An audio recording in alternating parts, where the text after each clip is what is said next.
Um, I'm an associate professor of counseling at Idaho State University in Pocatello, Idaho, and nobody knows where that is, so it's just easier to say I'm about 2 hours south of Yellowstone. So it's a really great place to love animals and love the outdoors, and I'm really happy and lucky to be here.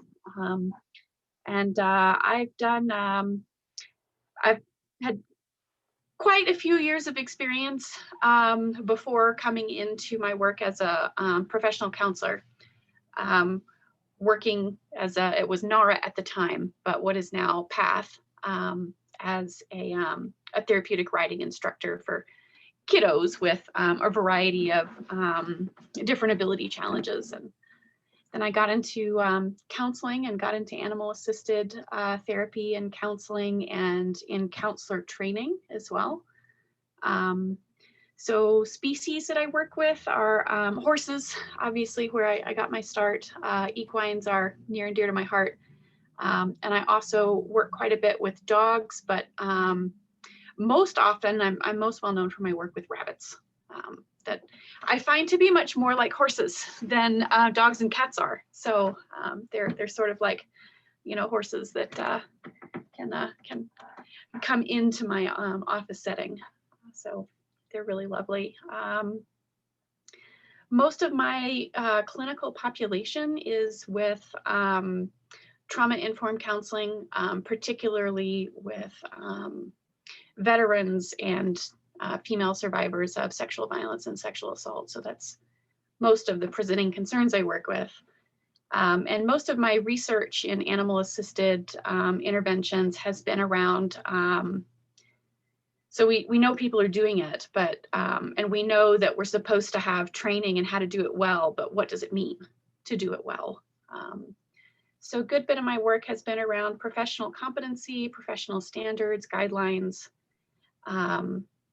I'm the primary author of the American Counseling Association's competencies for animal-assisted therapy. And I also helped the American Psychological Association write theirs.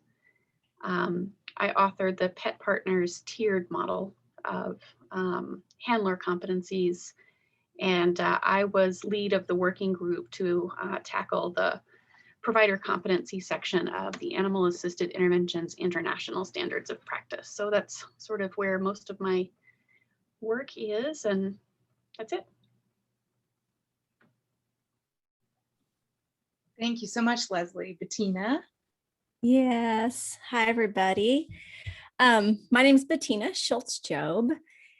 And my husband and I, Tim Jobe, founded, oh, there's somebody in the waiting room. I'm probably not supposed to let them in. Sorry, I was about to let them in and I thought maybe not. So my husband, Tim Jobe, and I, sorry, I got distracted, founded Natural Lifemanship about 10 years ago. And we're a training organization. When we first started our business, we were only training organization. And then about 5 years ago, we started offering certification as well. So I've been in this field a little over 20 years at this point. We started Natural Lifemanship 10 years ago. So, and my client population has been primarily, the trauma field, such a huge field, but it has kind of run the gamut. Who I'm serving in that trauma field, of course. So trauma-informed care is really my love. I continue to see clients nowadays. Nowadays, though, we're running this certifying organization, so I see clients part-time. It averages out to about 8 hours a week, I figured out in the last couple of years, more during COVID, so maybe 15. So we continue to see clients. That's really important to me as we're helping people do this work, that those of us who are helping people do the work are still seeing clients. And then, and as a certifying organization, of course, we've learned a lot, and the way that we certify and the way we train is sort of morphing and changing constantly. And so this conversation is near and dear to my heart. So glad to be here. Thank you all for being here. Thank you so much, Bettina.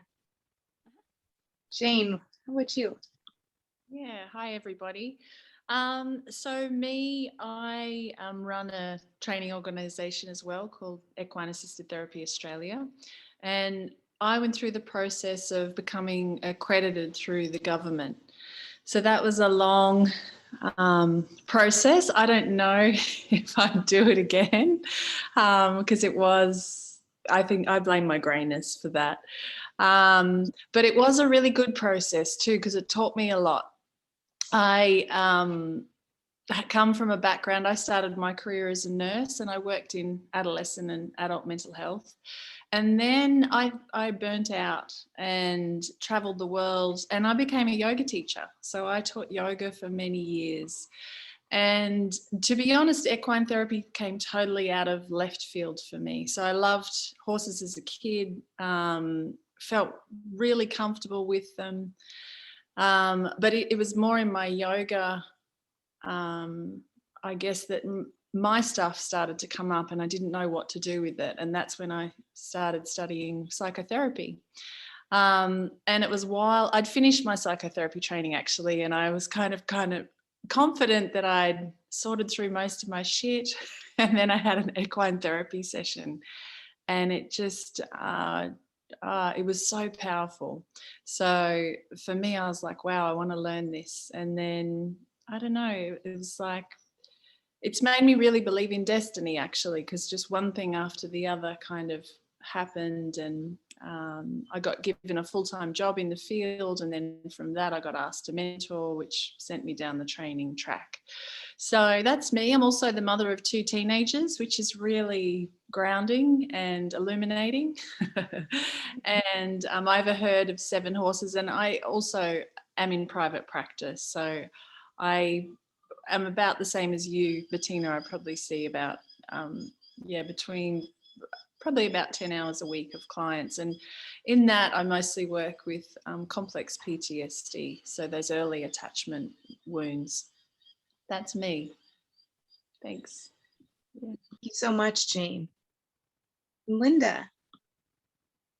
Oh, I'm Linda Kohanov, and I've written 5 books on basically what horses have to teach people to become better humans. And I also started what became AponaQuest Worldwide back in 1997. It was a group of regional counselors, educators, horse trainers, riding instructors who really saw the healing potential of the horse-human bond. And when my first book, The Tao of Equus, came out in 2001, people started coming from around the world really quickly, not just to study for their own personal development or their own professional development. They started asking for us to create a training program to teach them how to do this work. I started getting a lot of requests for that. And so I teamed up with a mental health professional by the name of Kathleen Berry Ingram, and we created the AponaQuest apprenticeship program in 2002 or 2003, I guess. And since then, we've trained over 300 AponaQuest instructors on 5 continents.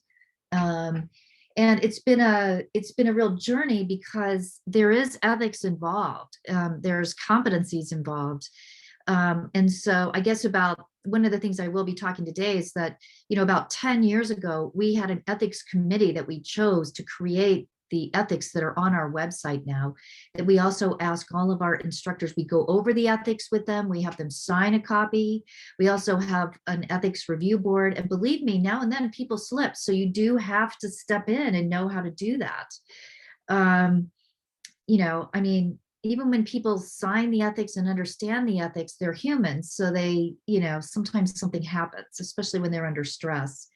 And so, just realizing that by creating ethics and communicating them doesn't mean people are always going to follow them. So then there's your dilemma, right? And when I work alone, I'm primarily an educator. I teach leadership and personal development and professional development skills. But when I work with trauma survivors, I always have a mental health professional who also understands the work with me. So right now, my most common partner in trauma is Dr. Rebecca Bailey. and she's written some books, and she's also best known as the counselor who worked with JC Dugard when JC was reintegrated with her family after being kidnapped for 18 years. And so Rebecca and I have created the connection focused therapy model, and it's increasingly research based and increasingly based. There's a lot from the polyvagal theory that really fits with not only describing why the work is effective, but helping inform how we choose certain activities and how do we build on them to give people's nervous systems who've been traumatized, give people's nervous systems a progressive competency where they can handle the next step. And I've also been working with Dr. Ann Baldwin from the University of Arizona, and we've been studying various equine activities. And I just did a presentation for Pat this weekend about some of the research there. And I also have an online course that's highly produced, and it's self-paced, and it's designed to teach people some of the main EponaQuest tools and skills, whether you're an instructor with another modality, or whether you're a counselor, or whether you're a person seeking the wisdom yourselves. And so that's been a bit of an ethical dilemma, because I have to be careful about the kinds of activities that I show in an online course, because what I don't want people to do is to say, oh yeah, I'm going to use that activity, and they don't have any competency, they're just new to the field. So I've had to be very careful about not showing equine activities and just distilling pieces that you can take back to the human world. So I'm constantly concerned with ethics and competency. Thank you so much, Linda. And before we get into our questions, I wanted to thank all four of you. I mean, even just listening to your really condensed versions of your resume, I guess, for lack of a better word, there's so much wisdom here. And for you guys to all be able to be here and offer that wisdom to us for free is monumentally valuable to all of us that are here. So thank all of you guys so much for being here and offering that to us. It's really special. And without further ado, we'll get into our first question, which I think each of you spoke to a tiny bit as you were introducing yourselves, which is basically this idea that there are 100 different ways that a person can maneuver through their educational process in this industry. And the question is kind of, is there a quote unquote right way to become an ethical practitioner? Or is there an advantage to having so many different options in how to enter this work, which is kind of what the industry suggests right now? And we'll just start again with Leslie.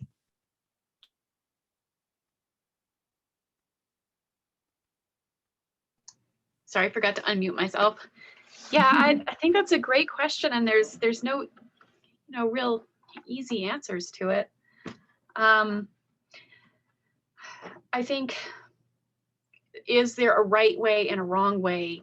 I don't know that there's a right way, but I'm pretty sure there is a wrong way. And I'm trying really hard to operationalize what is that? Because I think very much like every other industry in the world, when it starts to get more popular, more recognized, everyone and their dog literally is posting a new training or certification or something like that. And so it's becoming harder and harder for consumers to be able to tell the difference between a high quality training with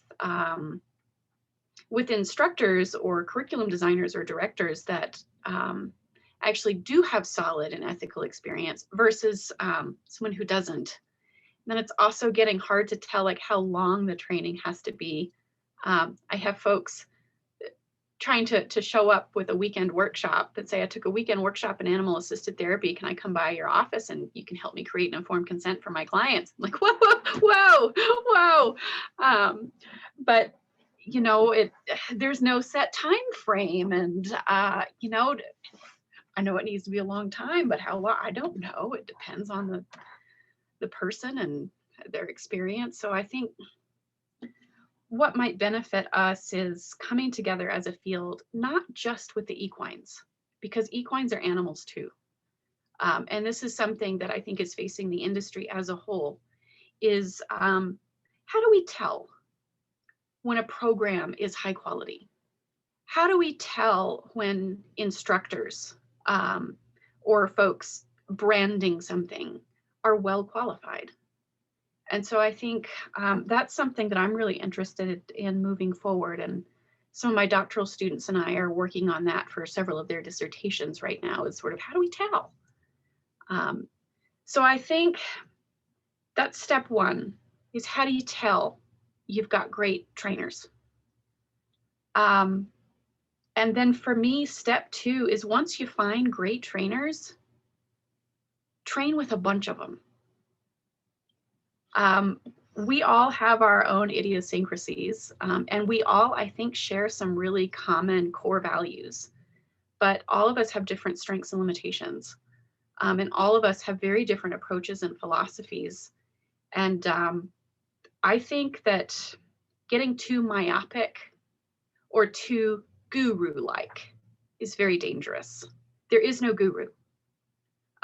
What there are dozens of really well-trained professionals. So I think we should avoid this guru-like idea, this silo-like idea. And I think we should work together more. And I think we should see fellow instructors and trainers and researchers and scholars and authors. We're not each other's competition, we're each other's community. How can we get together and offer various perspectives and voices in training? And how can we encourage, like, okay, come take my training. Yeah, I like to think that our certificate programs here is pretty good, but is it the only thing you need? Definitely not.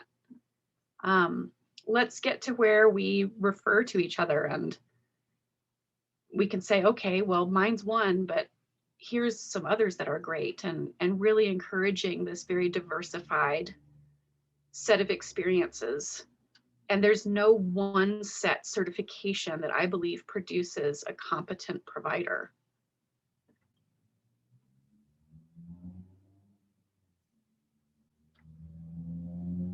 So I guess, did it get to everything? Yeah, Bettina, what are your thoughts? Do you want to pitch in there? Sure. Is it my turn? Yeah.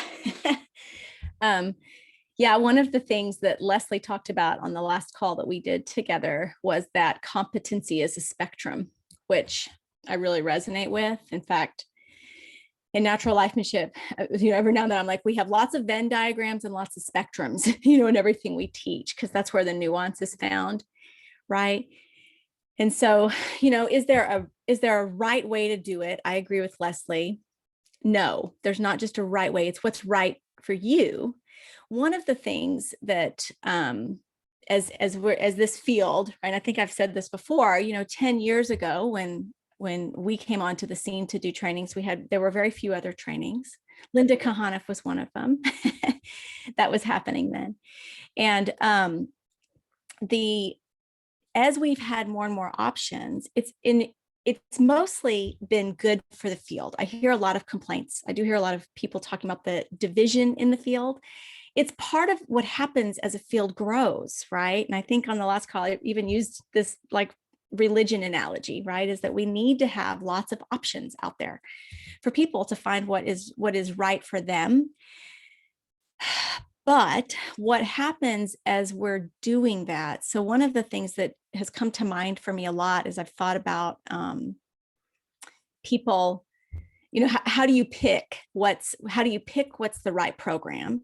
I think one, you have to consider numerous things. I might have time to talk about that. I might not. But the thought I'm having right now, after Leslie talked, is that what a lot of people are then doing is getting this much training in every single thing. And there's a place for that you have because what's happened, because there are so many trainings, that this is why it's good for the consumer. We're all offering lots of free things, right? Those of us who are training organizations offer lots of free things. This whole group is because the field has become, we have more going on. And so there's more available. 10 years ago, there was very little training in this field that was just free. There's a ton of ways you can get free training now in this field. The issue with that is that when you go this deep in everything, and so sometimes I think the danger is, I think we need to get little bits of training or little bits of things in different modalities or different people, or finding what works for your heart, there's a piece of that. But what I'm also seeing happening is that somebody who had, quote, training in a certain model or modality, they've had so little of it that they aren't really doing that. right? Or they aren't really doing this other thing. So I think even in the, and I'm going to pull ourselves out of the equine assisted psychotherapy field because we need to get training other places, right? I've had lots of training in other things, right? So like EMDR and all the acronyms, right? TRE and TIR and somatic movement and somatic experiencing, right? And my kind of rule for myself has been that when I pick one, I go deep with it. And I understand so that I can truly understand what I'm integrating into my work. And if there's something I'm rejecting, I understand what I'm rejecting. And I think with so much nuance, we have to be able to go deeper with so much in this field. There's a danger in staying at this real shallow level everywhere and never going deep enough into your learning kind of one direction, I think is that, I guess that's the danger. And I guess on that note, I think when we're looking for where we go to get our training, I really agree with Leslie. I get like this thing in my chest. People say they're certified after a 2-day training. I think it's dangerous. I think it's been very dangerous for the field for that to happen. I understand why it happened. And I think we're just growing at this point. And so I do think that as you're moving into finding what's the right fit for you, it's just what's the right fit, what fits with your philosophy, what fits with your, how safe do you feel with the training organization or the people there? I always say with us training organization, because we have over 20 people doing trainings, it's not just us. So if you don't like me, you might like somebody else. I always say that. If I don't fit, there's someone else. But I think that what's the process? It's a journey, this learning. So what's the process you join it as you continue learning with somebody? So yeah, I think that was about 5 minutes. I'll try to stick to that. Yes. Thank you, Kali. Wonderful, Bettina. Thank you so much. Yeah. Jane. Yeah, thanks, Bettina and Leslie. Like, I totally agree that diversity is really necessary, but there's a real concern that people do just the introductory training of lots of trainings and there's no depth or real understanding. And that is really concerning for the client. For you as a practitioner, I think that leaves you open to being hurt or to just getting stuck all the time as a therapist, and to the horses. For me, I also think your own personal development is really massive. And what I notice in Australia is people kind of not giving that the importance it deserves. So if you haven't done your own work and if you haven't committed to understanding where your triggers are or what your trauma history is, then I don't think you're a safe practitioner. And so over here, I know when I put my training together, the governing bodies of counselling and psychotherapy were like, it can't be less than 18 months for the trainees to at least go through some of their own processing and to kind of, to get an understanding for themselves. For me, I see that people get passionate about this field. They get horses and they see how horses help themselves. They see how horses help others. And I think a really great practitioner does make this work look easy. And I think that's then misunderstood. And then people think, well, I've got horses, I'm great with kids, I'm really intuitive, I can do this work. And they're not realizing all the nuances, they're not realizing that practitioner is monitoring their own regulation, they're monitoring the horse's regulation, they're monitoring the client's regulation. And then they're stepping in when they feel that person move out of that window of tolerance. I always love Stephen Porges saying, safety is the treatment. And to me, looking for a training, make sure that those ethics that Linda was talking about below, that's really solid, and that there is that really solid understanding of what makes safe equine practice, that it is an understanding of the horse. We're working with these amazing beings. They're not therapists. We're the therapist. The horse is, there's a lot to this, I feel, and this is what my concern is with the field, that it's become this fluffy, lovely thing you do, and there's so much more to this than that. So that's all I'm going to say. Thank you. Thank you so much, Jane. Linda, how about you? What are your thoughts? Well, everybody had such great points. So I'm going to kind of build on some of the things that I saw coming up. On the question of how do we get people to go deep enough, our apprenticeship program is such that people are supposed to do an introductory workshop with one of our instructors worldwide, and then they do 2 advanced workshops that are really about them working on their own stuff. And then after that, they apply, and then they're in the apprenticeship program. And that's 3 9-day sessions over about 6 months. And they're supposed to be also getting horse competencies in between.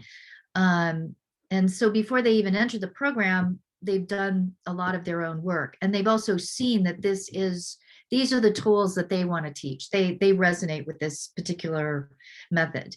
But part of the problem is that one of the things I've noticed is that people who are in sessions for their own personal and professional development, they are being held by you. They're being regulated by you, right? And then once they become qualified, or they're in a process being qualified to be an instructor, you have to set it up and make it clear. Now you are expected to regulate and hold the space for others. You have to regulate the horse, you have to regulate the human. If you don't even know what that means, we're in trouble here. We have much better vocabulary now with some of the vocabulary that Porges has come up with, and that emphasis on safety. One of the scariest things I've noticed is that people who seem to do really well in the introduction and advanced workshops for their own work then can really have a hard time when it's time for them to become the facilitator who's taking care of everyone else. Then they start going into their own process, or they start feeling unsafe for some reason because the client is feeling unsafe, and then they get triggered. So trying to teach people that, okay, now your role has changed. Now you are expected to regulate yourself. You're expected, when you get triggered during a session, you're expected to know how to contain that. And then you're expected to get some help yourself afterwards. So whatever issue has come up, that this is an ongoing thing. And so we also have, not only do we have an ethics agreement, and you can go onto my website, eponaquest.com, EP as in Paul, ON as in Nick, AQUEST.com, and look at the ethics. You can actually read it on there.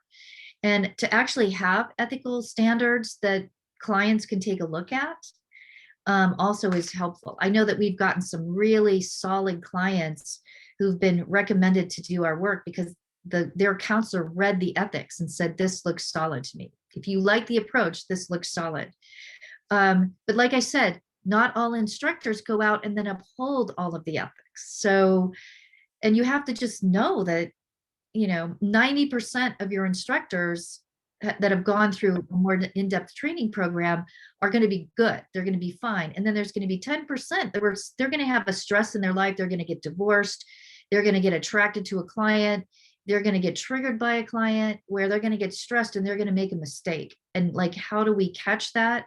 How do we create a process where we invite clients to say, this instructor, I'm looking at the ethics here, and this instructor overstepped that one. And then you get in touch with that instructor, and then you let them know, but it really helps if they know what are the competencies and what are the ethical points ahead of time, that you go over it, that you have them sign it. And then when you come back, you're like, okay, we've had a complaint about this. We need some additional training on this. If you're willing to get that, that's great. I need to see the progress of who you're working with and going over this. And then occasionally I have to suspend somebody because they're not willing to do the work. So I can take them off the website, and I can't always predict who's going to be the ethics risk, and some of the people who seem a little more fragile or no less, they end up being so ethical and so interested in, extending their education that they're stellar. And then the people who come in and seem like they already know everything and really have a lot of competencies in place already are the ones who get into trouble. So I think it's just, do we have the standards and can we refer to them? and just realize just having the standards aren't enough. We have to kind of like support and monitor and be available for ethics and competencies that need to be worked on. So that's what I have to say so far. Wonderful, wonderful points, Leslie. All of you, I think, are really hitting the heart of this conversation, you know, which is that there's some real value to be offered in the way that the field is set up right now, but there's a lot of pitfalls too, and there's a lot of responsibility that falls on people who are newly entering the field, and how we can support them in doing that in a way that's healthy for everybody is going to be really important in how we move forward. So I think you've all done such a really wonderful job about addressing kind of everything that I had in my mind. So I think if it's okay, I will present the next 2 questions kind of together, and you can each pick and choose how much you would like to speak to each of those or where you'd like to go. So the first one being something that you've each spoken to a little bit, which is if you were somebody new to the field and you were kind of coming in looking at your training, what kind of checklist, if any, would you recommend to have in your back pocket as you're looking for programs? And what are those things that you want to be looking for in a positive way, and what are those things that might give you pause as you're looking at programs? And the second half of that would be, once you're in these programs and you're doing the work, what might give a prospective practitioner a sense that they're ready, and that they're ready to take that next step and go beyond training? And we'll go ahead and let Leslie kick it off again. These are hard questions. Yeah. You know, I would like for us as a field to develop to where we have some answers for this, that's grounded in some consensus, and it's potentially grounded in some good qualitative research. So that's part of what I do here at ISU. So I'm working on it, but it'll be a while.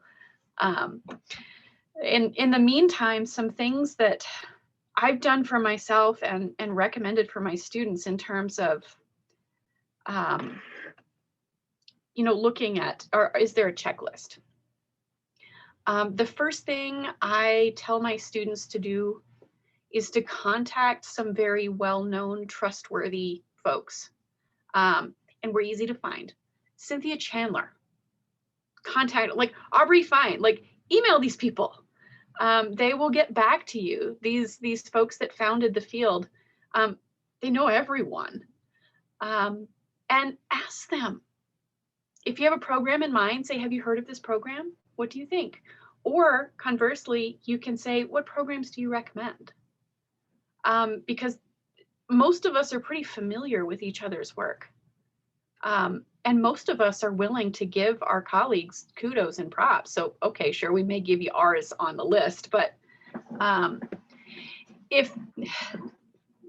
so I think endorsements and like word of mouth recommendations are so important right now. We don't have a whole lot else that's structured right now.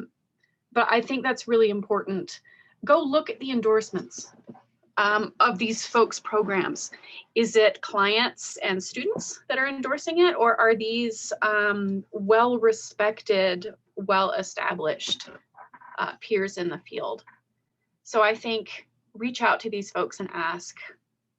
If you're shopping for a program, reach out and ask.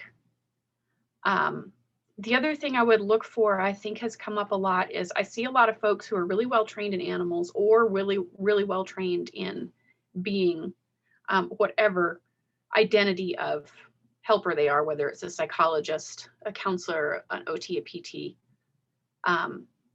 Find folks who can stand on their own in each of those 2 industries. Am I a really good traumatologist without an animal? Am I a really good animal handler, animal trainer, without bringing it into my professional life? So are they really, really well established independently of each other? And then looking at how they bridge them. And looking for years of experience.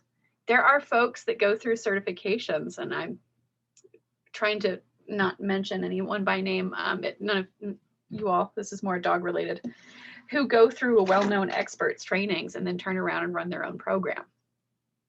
And what years of experience really are there? And I think you can tell a lot too, checklist wise, by looking at the photographs on a website,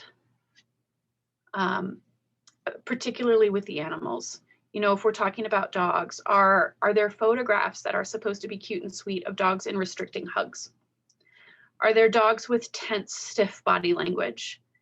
For goodness sakes, you can rule out anything with aversive equipment, prong, choke, collars. With horses, is there heavy use of equipment? Is there heavy use of these double bridles, these huge bits?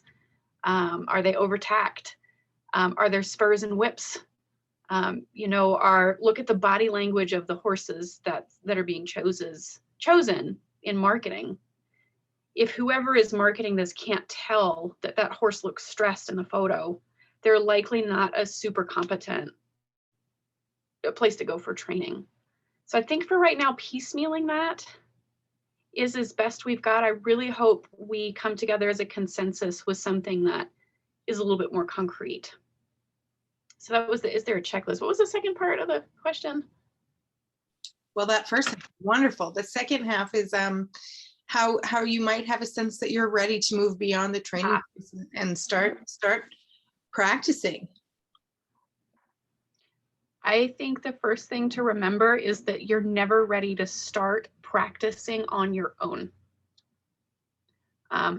So the Counseling Code of Ethics says all new areas we need to start under supervision. So are you taking your training courses and then going out on your own? Or are you taking training courses and then staying under the supervision of someone who knows something about animal assisted? Doesn't necessarily have to be your instructor, but you still need to be under supervision for the first few years with someone with experience. So I think there's no such thing as training, practice. I think there's the training, supervised experience. And then I think you can practice independently, but there's so many moving parts when you involve horses, other animals, and humans that I think it's important to stay in peer consultation throughout your career. There's just so many moving parts. All of us get stressed. All of us get triggered. Do you have a group of colleagues who can say, you know what?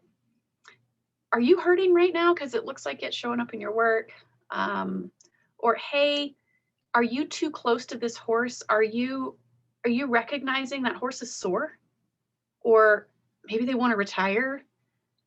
So I think staying in consultation your whole life, this is not a field you can go in completely independently. I would also say if you feel like you are ready to practice independently, it's probably a good sign that you're not. If you're a little bit terrified to practice independently, I'd say you're in a good place. And I would say when you feel confident enough in yourself that if something unexpected and unwanted happened, you feel like you have the wherewithal as an animal handler and as a helping professional to turn that into something therapeutically relevant. So what if the worst happens? Can you handle that and transition it from an experience that, if not well processed, could cause harm? Can you contain that? And okay, maybe we still need debriefing. We need to make sure that doesn't happen again. We need to go to consultation, but can you process it in a way that it's actually helpful and doesn't cause long-term harm for anybody, the animal included?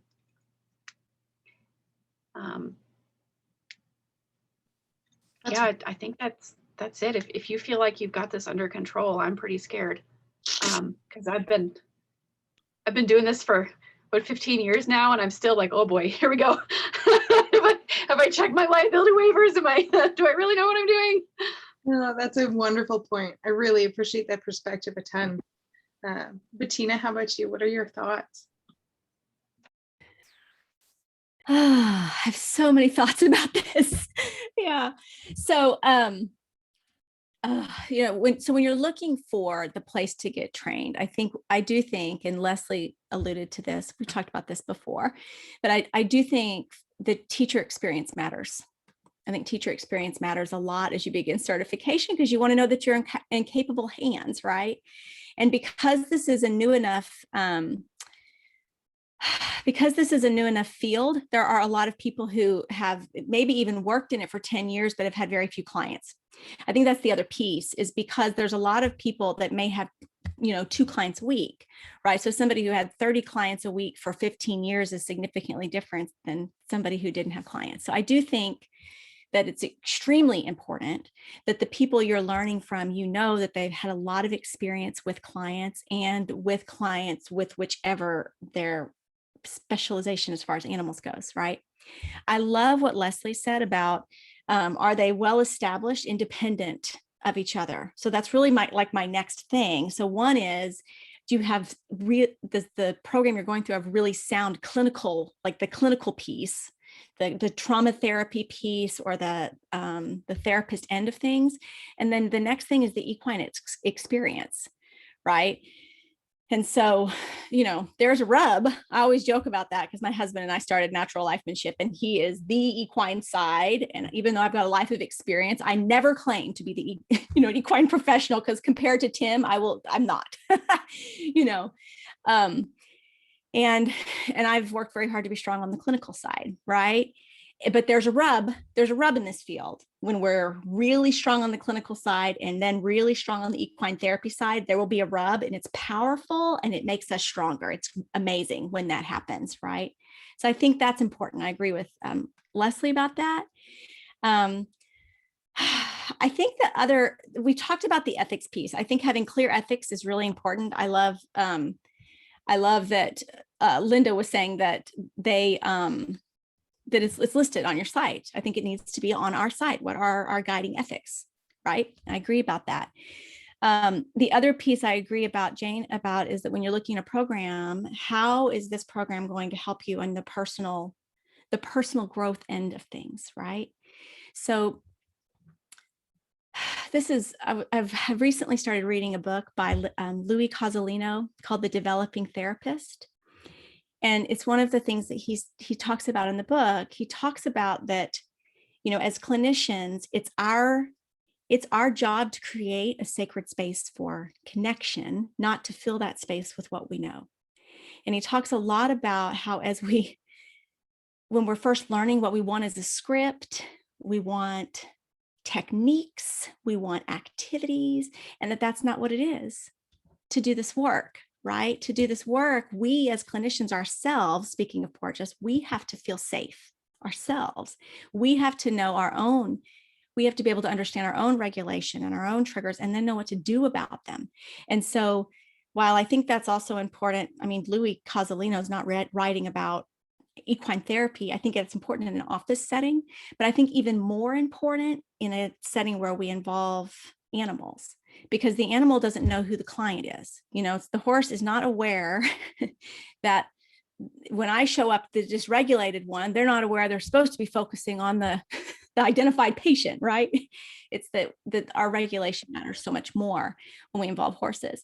So a program that involves you in your own personal growth and your own healing, so you can be safe enough to be flexible and to be able to take what's happening in the moment, because the sessions are about that. It's about a flow, not about, right? Not about that, not about the activity itself, right?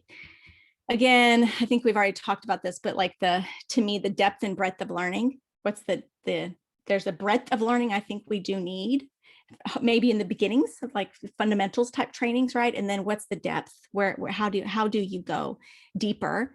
I think it needs to take at least 18 months for people to be certified in something. I agree with Jane about that, right? It typically is longer, I think. The other piece I think that's huge when you're trying to decide about where you get trained is this practical experience. And that's going to piggyback on what Leslie just said again, which is you don't do a training and then just start seeing clients. You do a training and then you have supervised experience over time as you're learning to embody. So it's when are you ready to see clients? There is a piece, I mean, even as a therapist, not even just in this field, right? There's a piece of having to I remember when I first did my practicum, when I was getting my master's, I was like, am I ready? Like, hell no. But you jump in, and I had to kind of, jump in. It was all filmed, and I had a supervisor who watched and was so kind and supportive and told me the things I did so well and gave me a little bit of pointer somewhere to go next. And that level of support, I think, is important. As a clinician, even after I got my license, I have always paid for consultation, always, at least once a month. Even after 20 years experience, I just met to discuss a tough case with my supervisor 2 days ago, and not a tough case, just a case. They're all tough. They're all tough cases, but to really process and get a better sense, right, of where I'm wanting to go next. I do think, is it trauma informed? Now there's different languages you can use for that, but really at this point in our field, if the certification that we're doing is not pulling in a deep understanding of how trauma affects the brain and the body, the neurobiology of that, and how we heal, right? And going into the nervous system and helping people really understand that, I'm pretty opinionated about this one. I think it's kind of irresponsible. We have so much information now. I think it needs to include that, and lots of them do, right? I think the programming, the work that we do, and I'm running out of my time, so I'll stop in just a second, but sorry, this is such a big one for me. We have to get individual care, right? Like individual support. That's the consultation Leslie's talking about. And I think the last thing that for me that's really huge is the relationship piece. So we're all dancing around all this, right? Around the safety, and that we as clinicians have to feel safe to learn. We have to feel safe in sessions in order to be flexible and to flow the way things need to flow. And so I tend to be, I think it gets sticky when we start talking lots about the way that we regulate and the standards, right? And I believe we need standards, and I believe we need ways to regulate that. I also believe that strongly, and this is really utopian of me, it's really utopian, but I believe really strongly that when we join with people on a journey, and when it's a real relationship, and we're really we're in the nitty gritty with people, that my hope has always been that it's not that I reach out to somebody because they broke a rule or something like that, but it's that within the context of our relationship, I'm reaching out to you to help you, to support you in the work that you're doing, because it's so hard. And so that I think important when you are getting trained, that you're engaging in relationship with whatever organization you pick, and there's a lot of really good ones, that you pick the one where the relationship's going to be the thing, and they're going to do their best to be with you in relationship. So I probably used more. Did I use too much of my time? Because I forgot to look at when I started. Kali, I'm sorry. Don't worry at all. What you have to offer is very, very valuable. So if we go off script a little bit or off time a little bit, I am totally fine with that. There's flexibility for it. So I just appreciate your take on it. Yeah, thank you. Do you want me to still mention the when you're ready? I agree with everything Leslie said, I think. And when are you ready to go? I agree with everything she said. Well, let's give Jane and Linda just a little bit of time to speak these, and then if we have some extra time, we can come back, and if there's anything anybody feels like they want to get in there or didn't get a chance to be touched on fully, then we'll come back to all of that. Mm-hmm. Yep. Thank you so much, Bettina. So many awesome points, Leslie and Bettina. Thank you so much. I guess for me, my experience of being a therapist in this field is that it's really vulnerable populations that are drawn to this work. It's people that have tried all other kinds of therapies and nothing's worked. It is people that have trauma in human to human relationships. And I think it's really important to acknowledge and recognize that. You know, we're often working with highly dysregulated clients that have been deeply wounded by other humans. And so for me, when you're looking for a training, like Bettina and Leslie said, that there is a depth and a breadth, so that no matter who steps into your paddock, you have capacity to hold that person, your horses and yourself safely. Because for me, you don't know who's going to step into their paddock, and you don't know how their nervous system is going to respond to the horse, and you don't know how the horse's nervous system is going to respond to that person. And so for me, this is what I'm passionate about, that there's a lot of skill and knowledge in supporting that and holding that safe container. So for me, it's making sure that whichever training you go, you're drawn to, that they do have, they do cover the equine side. So you do have a solid understanding of a horse's needs, of basic horse welfare and care, that you are able to handle a horse safely, you know, that you are able to read a horse, that you are able to kind of predict, like if you're with a client in a paddock and you're working with a herd, that you're watching the herd and you're able to kind of read their behaviors and have an idea of what might happen next to ensure safety. So to me, I think that really needs to be in trainings, that because without equine care and handling, I'm not sure how you can keep a session safe.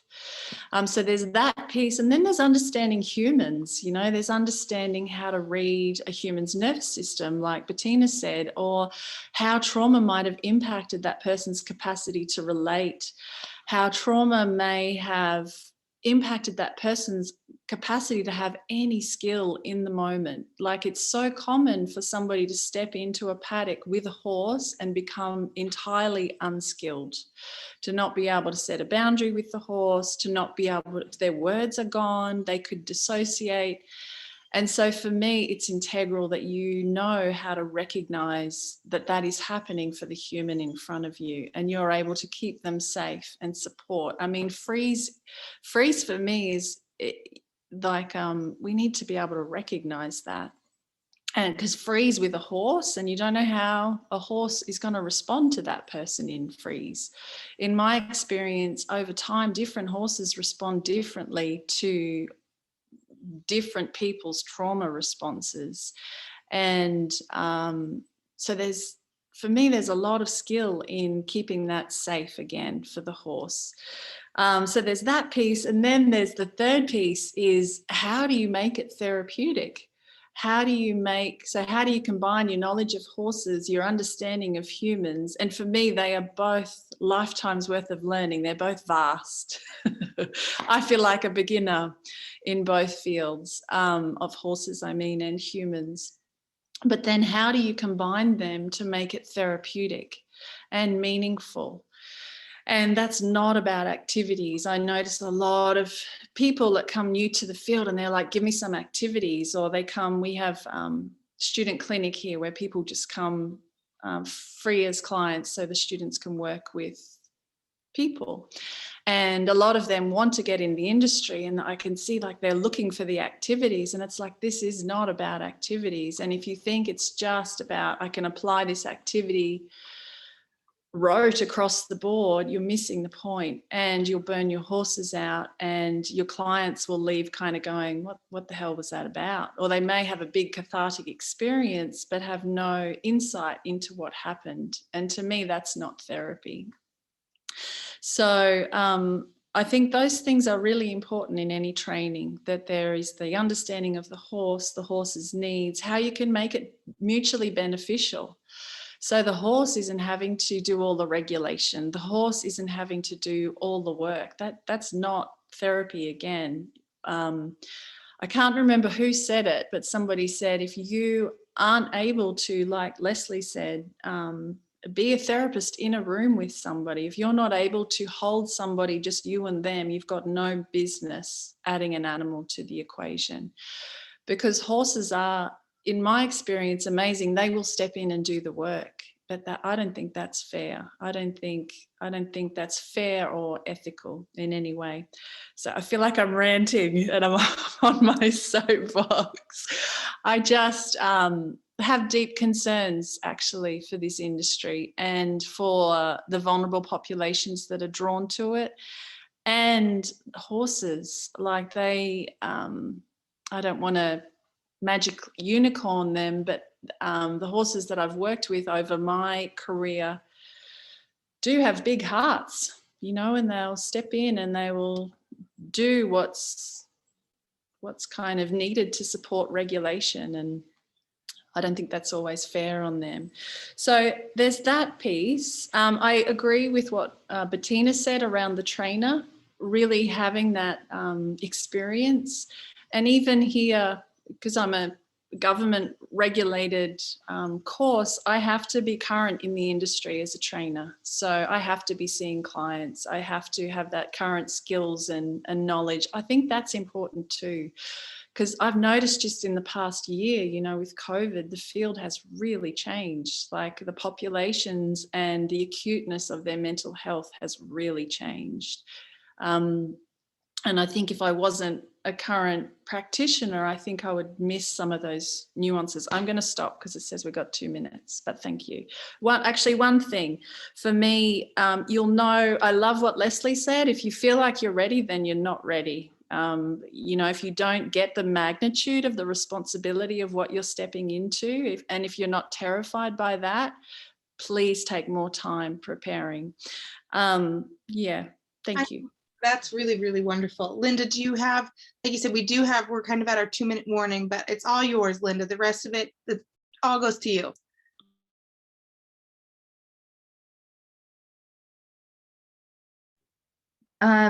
There's a lot of issues here that have been brought up. I mean, one of the things that we do in our training program is we have people put on a 1-day workshop under our direction. We have them put on a 2-day workshop under our direction.